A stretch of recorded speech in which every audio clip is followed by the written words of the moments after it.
이 시간 저에게 주신 하나님의 말씀은 신약성경 요한복음 15장 15절 말씀입니다. 신약성경 요한복음 15장 15절 저희 한 절을 한 목소리로 봉독하겠습니다. 이제부터는 너희를 종이라 하지 아니하리니 종은 주인이 하는 것을 알지 못함이라. 너희를 친구라 하였노니 내가 내 아버지께 들은 것을 다 너희에게 알게 하였음이라. 아멘. 기도하겠습니다. 하나님 아버지 감사합니다. 오늘도 귀하고 복된 주일 허락하시고 또한 오늘도 이 시간 오후 예배를 통하여서 요리문답들을 저희들이 한 문항 한 문항 다뤄가며 주의 진리를 마음속에 새길 수 있게 하시니 감사합니다. 아버지 하나님, 이 거센 세상에 폭풍 같은 위협이 날마다 있는 이때에 주의 말씀으로 주의 진리로 우리 마음의 성전을 바로 세우게 하여 주시어서 언제나 하나님께서 우리와 함께 하시며 거하시기에 부족함이 없는 우리 모든 성도들의 삶이 되도록 주님 인도하여 주시옵소서. 이 시간에도 저희에게 말씀하여 주시길 간절히 바라옵고 이 모든 말씀 예수님의 이름으로 기도하옵나이다. 아멘.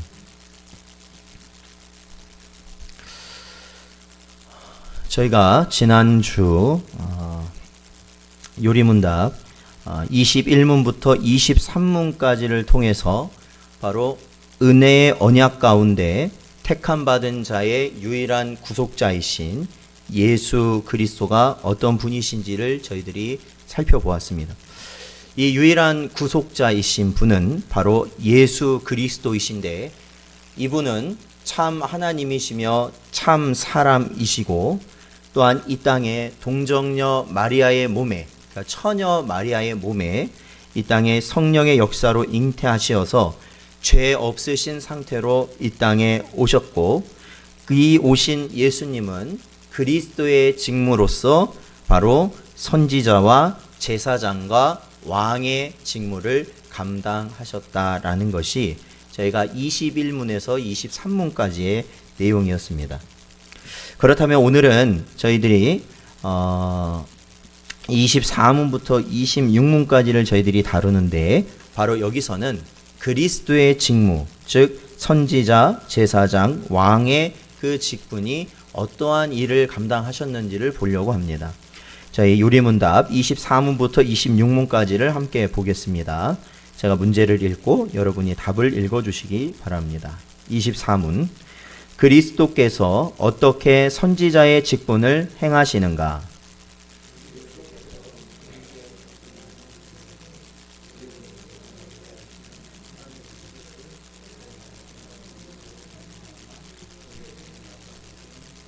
예, 25문, 그리스도께서 어떻게 제사장의 직분을 행하시는가?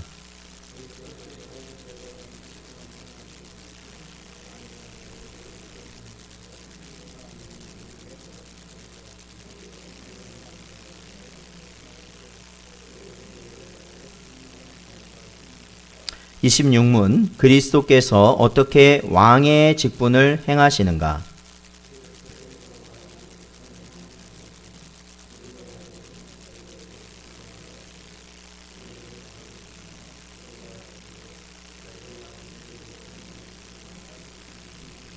아멘.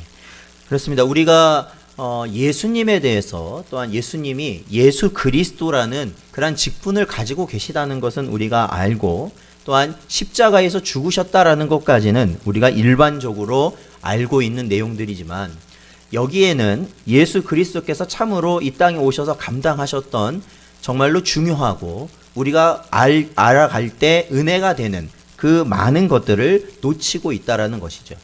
그래서 우리가 이 예수 그리스도께서 선지자, 제사장, 왕의 역할을 어떻게 감당하셨는지를 우리가 살펴볼 때 바로 우리는 예수님에 대한 더욱더 풍성한 은혜를 깨닫고 누릴 수 있다라는 것입니다.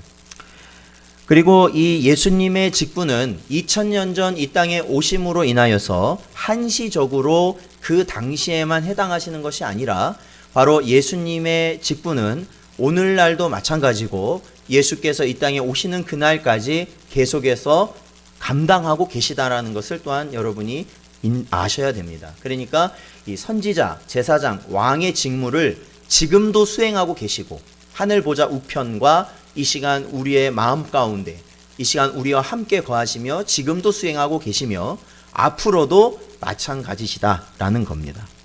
자, 그렇다면 저희가 먼저는 이 선지자의 직무에 대해서 저희들이 살펴보고자 합니다. 우리가 이 성경을 통해서 보면 선지자라는 말이 구약에 보면 자주 등장합니다. 신약에도 나오긴 하지만 아주 조금 나옵니다. 구약에 비하면요.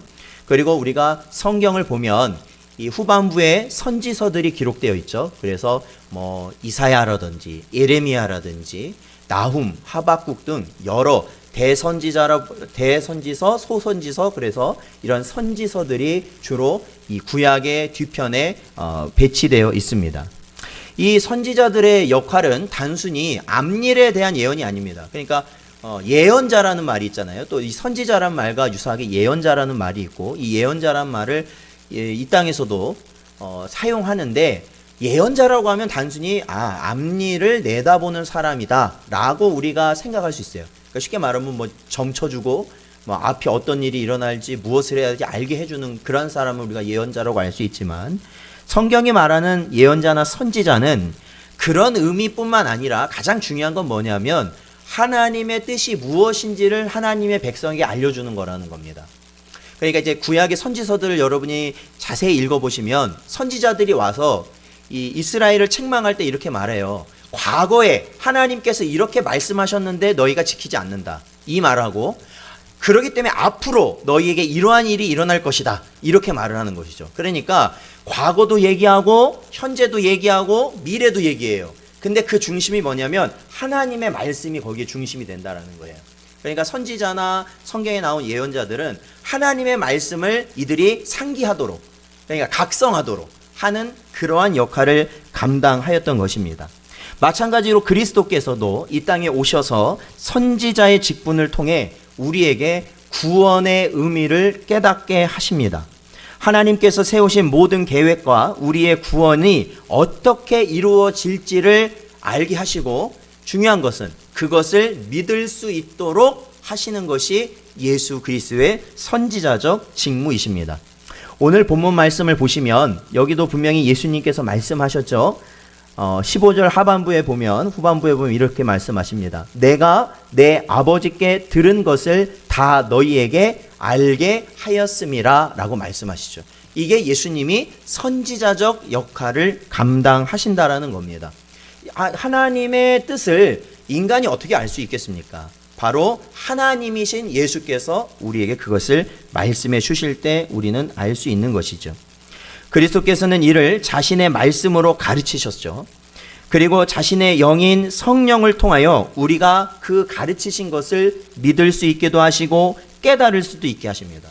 그러니까 어디에 가서 하나님의 말씀이 전파되었을 때 그 말씀을 가르치시는 분은 우리가 설교자를 통해 가르치는 것 같지만 사실은 오늘날도 그리스도의 영, 그리스도께서 그 설교자의 입술을 통해서 우리에게 선포하시고, 또 그것을 받아들일 수 있는 역할도 그리스도의 영이신 성령께서 그것을 받아들일 수 있도록 은혜를 주실 때 그것이 온전히 우리에게 은혜의 말씀이 된다라는 것이죠.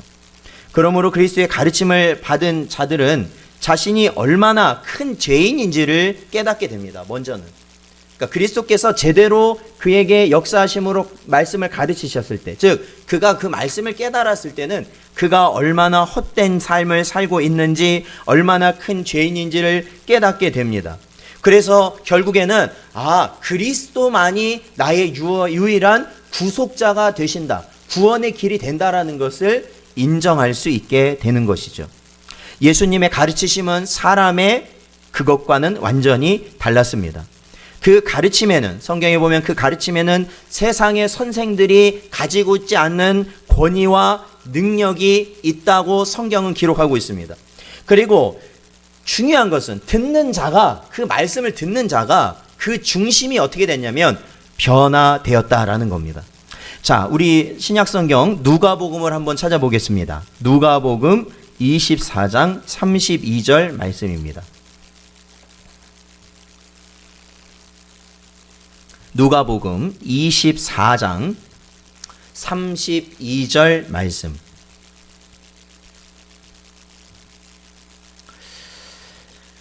자, 같이 읽어보겠습니다. 시작. 그들이 서로 말하되 길에서 우리에게 말씀하시고 우리에게 성경을 풀어주실 때에 우리 속에서 마음이 뜨겁지 아니하더냐 하고. 아멘. 그렇습니다. 이게 뭐냐면 예수님께서 십자가에서 죽으시고 장사되심으로 인하여 제자들이 낙심하여서 돌아가고 있어요. 엠마오로 돌아가는 두 제자에게 부활하신 예수님이 나타나셔서, 그러니까 몰랐어요. 그때 제자들은 몰랐어요. 예수님이신지. 그런데 그 나타나신 분이 성경을 풀어서 얘기를 해주고 사라졌거든요. 그런데 그 성경을 풀어주실 때 마음이 어떻게 됐다고 말합니까? 뜨거워졌다라고 얘기를 합니다. 뜨거워졌다. 자, 이게 오전의 말씀과도 연결이 되는 부분이 있어요. 그게 어떤 거냐면 바로 우리가 하나님의 말씀을 읽고 듣고 순종하는 그러한 삶, 기도하고 예배하고 찬양하는 삶을 살면요, 하나님께서 우리에게 뭘 주신다고 아까 말씀드렸냐면 우리의 삶의 목표를 주신다. 하나님이 우리의 삶의 목표와 이유를 주신다. 그리고 우리가 나아가야 할 표대를 보여주신다라는 겁니다. 그 순간 우리 어떠한 느낌이 드냐면 마음이 뜨거워집니다. 그것을 발견하게 되면, 아, 이거를 해야겠구나. 아, 하나님이 나에게서 이거를 원하시는구나 라는 것을 느끼면 그 순간 우리의 마음이 뜨거워집니다. 우리의 중심이 달라져요. 그런데 여러분, 아까도 오전에도 말씀드렸지만 그 순간 누가 역사한다고요? 사탄이 그때 역사하는 거라는 겁니다. 그때. 그 순간 역사하는 거예요. 그래서 하나님을 찬양하게 하시고 말씀대로 행하게 하시고 우리의 영적 각성이 일어나도록 바로 그리스도께서는 그 선지자적 직무를 감당하신다라는 것입니다. 사랑하는 성도 여러분, 언제나 아버지의 뜻을 알게 하시는 그 그리스도의 가르치심을 따라 여러분이 살아가시고 그 가운데 은혜를 누리시는 여러분 되시기를 주님의 이름으로 축원드립니다. 자, 두 번째 직무는, 그리스도의 두 번째 직무는 바로 제사장의 직무입니다. 그리스도께서는 제사장의 직무를 감당하셨는데 이 직무는 원래 구약에도 보면 제사장이 많이 등장하죠. 물론 신약에도 등장하지만 구약의 제사장들이 더 의미를 주는 것은, 이 구약의 제사장들은 이 하나님께 성막을 짓고 살 때, 그리고 이 솔로몬의 성전과 그리고 그 이후에 솔로몬의 성전이 무너지고 그 다음 이 성전인 수룹바벨 성전이 이루어졌을 때, 그러니까 바벨론 포로 갔다 돌아왔을 때죠. 그때 당시까지 무엇이, 어떠한 제사가 드렸냐면 동물 제사죠. 즉 율법에 기재된 대로 바로 백성이 죄를 지었으면, 쉽게 말하면 죄를 지었으면 그의 죄에 해당하는 동물을 하나님께 바치는 제사를 드림으로 죄 사함을 받게 되었던 것이죠. 바로 그러한 직무를 감당하는 자가 제사장들입니다. 그래서 이 하나님과 이 사람, 하나님의 백성 간을 연결해 주는 그러한 중간 가교적 역할을 하는 게 바로 제사장이죠. 자, 우리 히브리서를 한번 보겠습니다. 신약성경 히브리서 9장 28절 말씀입니다. 구약성경 히브리서 9장 28절 말씀입니다.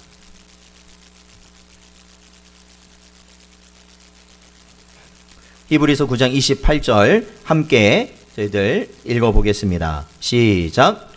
이와 같이 그리스도도 많은 사람의 죄를 담당하시려고 단번에 들이신 바 되셨고 구원에 이르게 하기 위하여 죄와 상관없이 자기를 바라는 자들에게 두 번째 나타나시리라. 아멘. 그렇습니다. 히브리서 기자는 예수 그리스도께서도 바로 어떠한 직분을 가지신 분이냐면 제사장의 직분을 가지신 분이시다라고 설명하고 있습니다.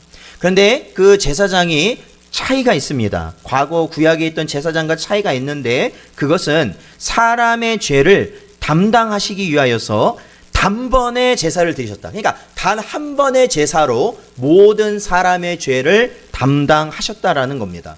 왜냐하면 구약의 제사장들은 어떻게 했냐면 사람이 죄를 지을 때마다 제사를 드려야만 했습니다. 그 죄에 해당하는.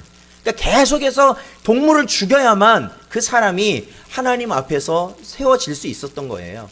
그러니까 이것은 앞으로 오실 예수 그리스도의 예표인데 바로 예수님께서는 그러한 불완전한 제사를 완전하게 만드신 것이죠. 어떻게 해요? 자신이 직접 희생 제물이 되심으로, 그리고 또한 그 희생 제물 자신을 하나님께 바치시는 제사장이 되심으로 인류의 모든 죄를 담당하시게 된 거죠. 근데 여기서도 인류의 모든 죄지만 중요한 것은 인류란 택함 받은 자들에게 해당하는 것이다 라는 겁니다. 예수님은 또한 구약에 있는 제사장들과 어떤 면이 차이가 나냐면 그들은 죄인이었습니다. 그러니까 죄를 가진 인생들이었잖아요. 그래서 그들이 영원할 수 없었죠. 다 죽을 수밖에 없었습니다. 그러니까 아버지가 제사장이었지만 죽고 그것을 아들이 이어서 맡고 그 아들도 때가 되면 죽고 또 그 아들이 제사장의 임무를 할 수밖에 없었습니다. 자, 성경에서는 죄를 사하는 유일한 길을 이렇게 설명하고 있는데, 자, 한번 여기를 한번 찾아볼까요? 구약 성경 레위기 17장 11절 말씀입니다. 그러니까 죄가 사해질 수 있는 길에 대해서, 방법에 대해서 레위기 17장 11절에 보면 하나님이 이렇게 정하셨어요. 레위기서 17장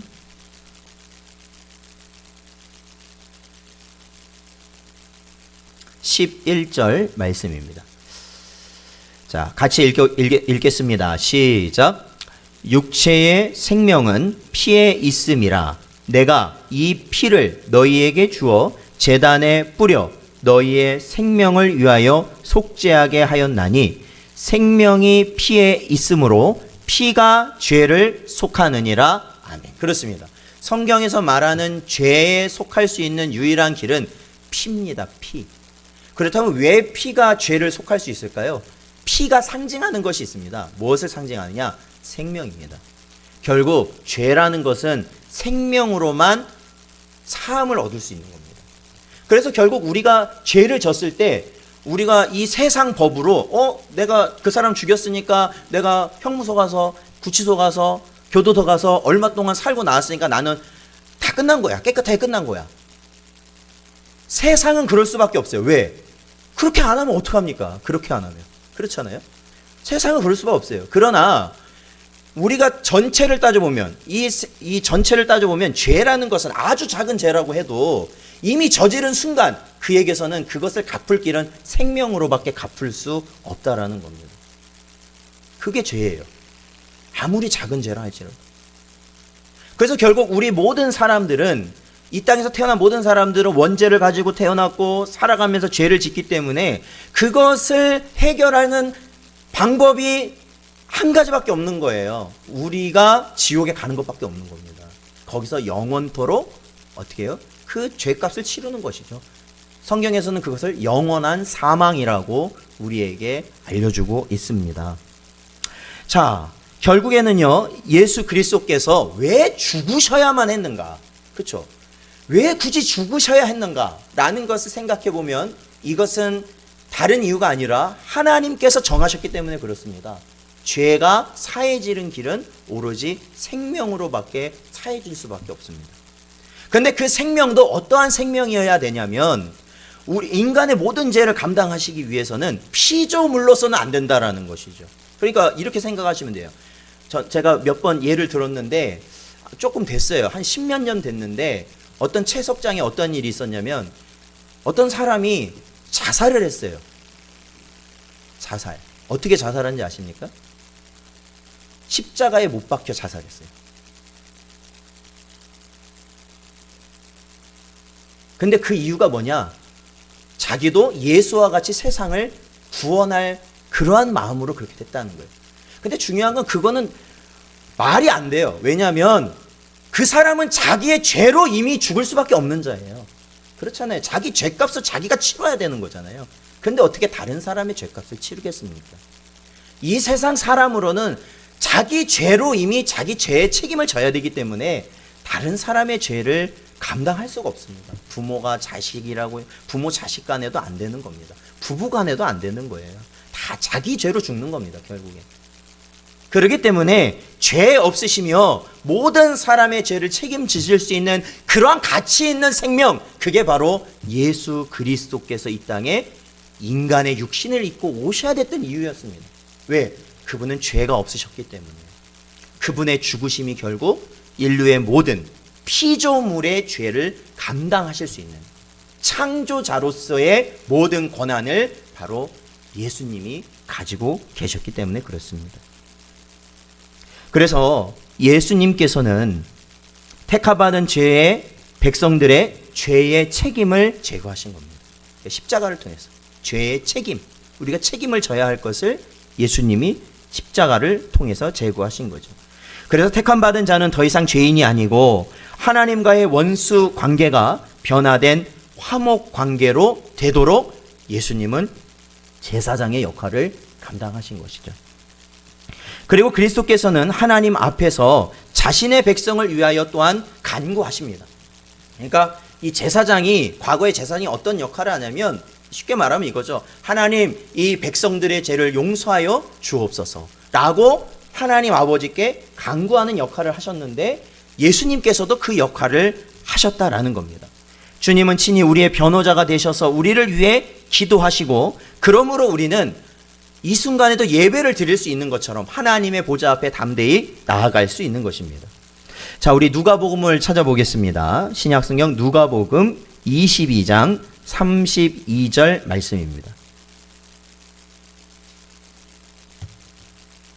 누가복음 22장 32절 말씀입니다. 자, 같이 읽어보겠습니다. 시작. 그러나 내가 너를 위하여 내 믿음이 떨어지지 않기를 기도하였노니 너는 돌이킨 후에 내 형제를 굳게 하라. 아멘. 여기서 내가는 바로 예수님, 이거 예수님 말씀이신데 예수님이 너를 위하여, 너는 베드로입니다. 베드로를 위해서 내 믿음이 떨어지지 않도록 누가 기도하셨다고요? 예수님이 기도하셨다.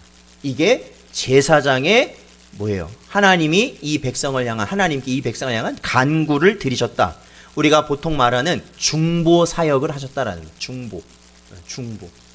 그래서 이제 저희 교단 안에서도 그렇지만 이 중보라는 말을 과연 우리가 일반적으로 쓸 수 있느냐, 우리가 다른 사람을 위해 기도할 때 그거를 중보라 할 수 있느냐, 이 문제가 이제 여기서 불거지는 겁니다. 왜냐하면 예수님만이 중보의 사역을 할 수 있는 거지 어떻게 우리가 다른 사람에게 중보를 할 수 있느냐. 그래서 우리가 다른 사람을 위해 기도하는 것은 도고라는 성경의 표현을 쓰고, 우리가 이 중보라는 말은 오로지 유일한 중보자 대신 예수 그리스도에게만 써야 된다라는 의견이 바로 여기서 등장하게 됩니다. 그래서 예수님의 이러한 중보는 우리가 선택받은 자지만 그 때가 되기 전에는 우리가 이 세상에서 정말로 헛된 삶을 추구하고 허랑방탕하게 우리가 이 세상의 것, 육신의 일을 항상 살펴보며 살아가겠지만 중요한 것은 예수님이 우리를 향한 기도는 실패하지 않는 기도이기 때문에 그렇잖아요. 예수님의 기도가 실패하는 기도가 어디 있겠어요? 택함 받을 자를 향한 예수님의 기도는 결코 실패함이 없기 때문에 그가 반드시 주께로 돌아오게 된다라는 것입니다. 그래서 우리 역시도 사실 저와 여러분도 마찬가지잖아요. 실패하는 때가 있지 않습니까? 무너질 때가 왜 없겠습니까? 좌절할 때가 왜 없겠으며 남을 원망하고 비난하고 그럴 때가 왜 없겠어요? 그런데 그때마다 주님의 기도가 응답되어서 우리가 그 길로 쭉 나가서 멸망하는 것이 아니라 다시 아버지께로 돌아오는 은혜를 누리는 자들이 바로 하나님의 백성이라는 겁니다. 사랑하는 성도 여러분, 그러므로 우리가 지금 이 시간, 우리가 이 시대를 살아갈 때도 아무도 나를 위로해 주지 않고 아무도 나를 도와주지 않고 나를 알아봐 주지 않아도 주님이 나를 위해 기도하고 계신다는 것을 믿으시기를 주님의 이름으로 축원드립니다. 그것이 우리에게 얼마나 큰 힘이 되는지 모릅니다. 자, 그리고 세 번째 직무는 바로 왕의 직무이십니다. 그리스도 예수께서는 왕의 직무를 감당하셨어요. 이 왕 역시도 구약에 보면 많이 등장합니다.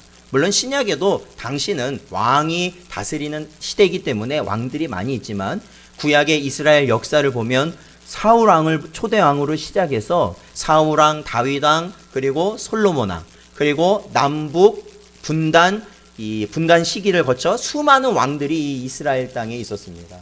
그 왕들은 어떠한 자입니까? 왕이라는 건 다스리고 군림하며 자기가 하고 싶은 거를 다 하는 게 왕이 아닙니다. 사실은 지도자라는 자리가 쉬운 자리가 아닙니다. 아까 오전에도 말씀드렸지만은 따르는 사람이 없으면 지도자가 될 수가 없는 겁니다. 아무리 그 사람이 뭐 역량이 있고 그런 거는 둘째고, 그래서 이 시대도 많은 사람들의 환심을 얻기 위해서 지도자는 항상 애를 쓰는 거 아니겠습니까? 이 이스라엘도 마찬가지인 거죠. 당시의 왕들도 마찬가지일 겁니다. 그래서 왕이라는 존재는 다스리는 것뿐만 아니라 그 이 백성들의 요구를 들어주고 그 필요를 채워주고 동시에 적으로부터 그 백성들을 보호해야 되는 역할까지도 감당해야 되는 게 사실 왕이죠. 그리스도께서 왕으로 그 직무를 감당하셨는데, 그리스도가 왕 되심은 자신의 백성을 통치하시며 그 마음을 지배하신다라는 겁니다.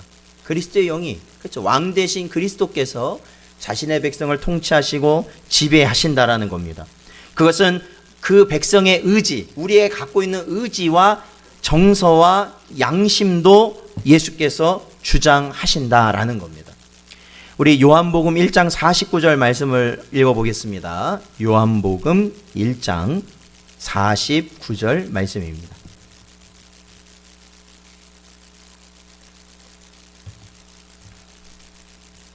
요한복음 1장 49절 함께 읽겠습니다. 시작. 나다나엘이 대답하되 라삐여, 당신은 하나님의 아들이시오, 당신은 이스라엘의 임금이로소이다. 아멘. 그렇습니다. 이 나다나엘 아시죠? 네. 나다나엘이 예수님께 이렇게 말하는 것이죠. 예수님은 하나님의 아들이시오, 이스라엘의 임금이십니다 라고 말한 것입니다. 자, 여기서 보세요. 이때 당시에 예수님은 공생의 초반, 아직 사역을 제대로 시작도 안 하셨을 때거든요. 그런데 그때 이 나다나엘은 예수님을 뭐라고 말하냐면 이스라엘의 임금이시다라고 말합니다. 이스라엘의, 그것은 바로 영적인 의미의 임금, 참된 임금이 바로 예수님이십니다라고 고백을 하는 것이죠. 그리스도께서 왕으로 자신의 백성을 복종시키신다라는 겁니다. 여러분, 우리가 이 육신을 가지고 있는 이때에는 우리의 죄로 오염된 우리의 마음은 언제나 어떻다고요? 이 땅에 살아갈 때 언제나 하나님의 요구와 반대되는 것을 원합니다.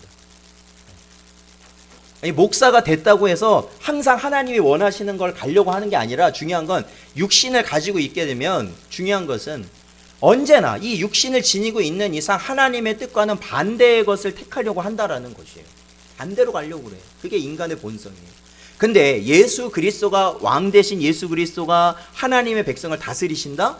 반대로 가려고 하던 그것을 다시 하나님의 뜻으로 가도록 끌고 가신다라는 겁니다. 복종하게 하신다라는 거예요. 순종하게 하신다라는 거예요. 그러니까 오전 아까 말씀드린 것과 다시 또 연결해서 말씀드리면, 우리에게 하나님이 목표를 주셨어요. 마음이 뜨거워져요. 마음이 뜨거워졌는데 갑자기 여러 생각이 나고 내 형편이 생각나고 내 상황이 생각나서 그거 못해요 라고 하려고 하는데, 바로 왕 대신 예수 그리스도의 영이 우리를 그것을 하도록 복종케 하신다라는 것이죠. 그래서 그 일을 하도록 하신다라는 겁니다. 그 일을 하도록. 바로 그리스도가 왕으로서 우리에게 주시는 은혜라는 거죠. 또한 그리스도께서는요, 자신의 백성을 어떻게 하시냐면 보호하십니다. 보호하세요. 그래서 자신의 교회를 보존하시고 세상의 이리때 가운데서도 자신의 백성을 지켜주십니다. 자신의 백성에게 상을 내리시고 영원한 평화와 기쁨을 주시며 장래에 영원한 영광 중에 거하도록 그리스도 왕께서 우리를 인도하시고 주장하십니다.